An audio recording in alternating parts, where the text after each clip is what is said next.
అందరికీ షాలోం.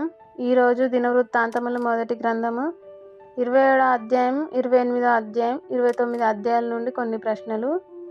మొదటి ప్రశ్న, యెహీయేలు దేనికి నియమింపబడెను?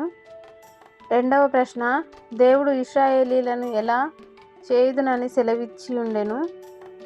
మూడవ ప్రశ్న, ఆయన నిన్ను ఎప్పటి వరకు విడువడు అని దావీదు తన కుమారునితో చెప్పెను. నాలుగవ ప్రశ్న, ఆయన ఎప్పుడు ప్రత్యక్షమగును? ఐదవ ప్రశ్న, అతడు వృద్ధాప్యం వచ్చిన వాడై ఏమి కలిగి మంచి ముదిమి యందు మరణం పొందెను? ఆరవ ప్రశ్న, తన కుమారునికి ఏమి దయచేయమని దావీదు దేవునికి చెప్పెను? ఏడవ ప్రశ్న, దేవునికి వారు ఎలా ఇచ్చి ఉండిరి? ఈ సమాధానాలు తెలిసిన వారు కామెంట్ బాక్స్లో తెలియజేయగలరు. షేర్ చేయండి, సబ్స్క్రైబ్ చేయండి, లైక్ చేయండి.